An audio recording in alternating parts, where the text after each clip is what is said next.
ഞായറാഴ്ചയല്ലേ, അല്പം മിനിങ്ങിയിട്ട് ഓട്ടോ സ്റ്റാൻഡിലെത്താമെന്ന് പത്തനംതിട്ട റാന്നി ഇട്ടിയപ്പാറയിലെ ഏതെങ്കിലും auto driver കരുതിയാൽ ആ ചിന്തയങ്ങ് മാറ്റിവെച്ചേക്കണം. ലഹരി ഉപയോഗിച്ച് സ്റ്റാൻഡിലെത്തിയാൽ മറ്റു ഓട്ടോ ഡ്രൈവർമാർ ഉടൻ പോലീസിനെ വിവരമറിയിക്കും. പിടിവീഴും എന്നുറപ്പ്. ഇത് ഈ ഓട്ടോ സ്റ്റാൻഡിലെ ഒരു ചട്ടം മാത്രമാണ്. തീരുമാനമെടുത്തത് 3 യൂണിയനുകളിലും പെട്ട തൊഴിലാളികൾ ഒരുമിച്ച്. ഇനിയുമുണ്ട് ഒട്ടനവധി ചട്ടങ്ങളെന്ന് ഓട്ടോ തൊഴിലാളി union CITU unit secretary John Mathew പറയുന്നു. അങ്ങനെ വെള്ളം ഒഴിച്ച് സാറ്റ് വണ്ടി കൊടുക്കുകയാണെങ്കിൽ അവർ വിളിച്ച് ഞങ്ങൾ പോലീസ് വിളിച്ച് പറയും കാര്യങ്ങൾ. പിന്നെ അവർ നോക്കിക്കോളും. പിന്നെ ലഹരി പദാർത്ഥങ്ങൾ ഇപ്പോൾ നമുക്കിപ്പോൾ ഇത്രയും വണ്ടി ഉള്ളത്, 120 വണ്ടി ഉള്ളത് എല്ലാവരെയും നമുക്കിപ്പോൾ ചെക്ക് ചെയ്യാൻ പറ്റത്തില്ല. അതിനകത്ത് ദോഷമുള്ള ആൾക്കാരും കാണും, ഇല്ലാത്തതുകൊണ്ട്. പക്ഷേ ഞങ്ങൾ ശ്രദ്ധയിൽപ്പെടുന്നത് അവർ പോലീസുമായിട്ട് ഞങ്ങൾ ഇടപെട്ട് അത് ചെയ്യുന്നുണ്ട്. വെള്ളം അടിച്ചുള്ള വണ്ടി ആരും വന്നു കഴിഞ്ഞാൽ അവരോട് ഞങ്ങൾ പറയും ഈ വണ്ടി ഓടാൻ പറ്റില്ല എന്ന് പറഞ്ഞ്. പിന്നെ ലൈസൻസ് ഇല്ലാത്തവരെ വണ്ടി ഓടിക്കാൻ സംഭവിക്കത്തില്ല. അങ്ങനെ അതൊക്കെ ഞങ്ങൾ നോക്കുന്നുണ്ട്. ഇവിടെ ഏതൊരു വണ്ടി പുതിയ പാർട്ടികൾ വന്നു പറഞ്ഞാലും അവരുടെ ലൈസൻസ് ഞങ്ങൾ നോക്കുന്നുണ്ട്. വണ്ടിയുടെ പെർമിറ്റ് പേപ്പർ, വണ്ടിയുടെ പേപ്പറുകൾ ഇതെല്ലാം കറക്റ്റാണെന്നുള്ള വണ്ടിയെ ഓടിക്കത്തുള്ളൂ. അങ്ങനെയുള്ള ഇത് നോക്കുന്നുണ്ട്.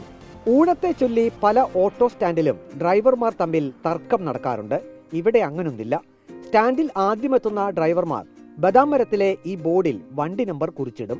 ഈ ഓർഡർ പ്രകാരമായിരിക്കും വരിയിലുള്ള ഓട്ടോകൾ സവാരി പോവുക. യാത്രക്കാരോട് മാന്യമായ പെരുമാറ്റം, പ്രത്യേകിച്ച് വനിതകളോട്. അത് നിർബന്ധമാണെന്ന് CITU INTUC BMS തൊഴിലാളി യൂണിയൻ നേതൃത്വം ഡ്രൈവർമാർക്ക് നിർദ്ദേശം നൽകിയിട്ടുണ്ട്. ആദ്യം വരുന്ന വണ്ടിക്ക് ഞങ്ങളൊരു ക്രമം വെച്ച് അവിടെ ഒരു ഇത് വെച്ചിട്ടുണ്ട്, ബുക്ക് വെച്ചിട്ടുണ്ട്. ആ ബുക്കിൽ എഴുതിയിടുക. എഴുതിയിടുന്നതനുസരിച്ച് ഞങ്ങൾ ഇവിടെ സ്റ്റാൻഡിലിറങ്ങി ഫോൺ പേ പിടിച്ച് വണ്ടി ഓടുക. ഏറ്റവും ഫ്രണ്ടിൽ കിടക്കുന്ന വണ്ടി ഓട്ടം പോവുക. ഇടയ്ക്ക് വേണമെങ്കിലും ഓട്ടം പോകാൻ കുഴപ്പമില്ല. ഓൺ വേ സിസ്റ്റം അല്ലാത്തതുകൊണ്ട് ഇടയ്ക്ക് വേണമെങ്കിലും ഓട്ടം പോകാം. പിന്നെ ഇവിടുന്ന് 2 വണ്ടി ഞങ്ങൾ ബസ് സ്റ്റാൻഡിലോട്ട് കയറ്റിയിടുന്നുണ്ട്.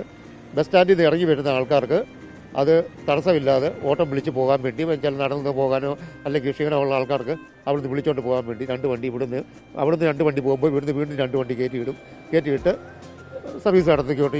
നല്ല രീതിയിൽ തന്നെ ഈ സ്റ്റാൻഡ് മുന്നോട്ട് സർവീസ് നടക്കണം.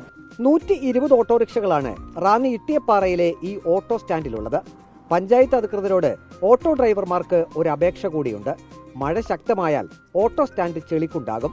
പരിഹാരം ഉണ്ടാക്കിത്തരണം. നല്ലവരായ ഈ ഓട്ടോ ഡ്രൈവർമാരുടെ അപേക്ഷ പഞ്ചായത്തിന് തള്ളിക്കളയാനാകില്ലല്ലോ. റിപ്പോർട്ടർ, പത്തനംതിട്ട.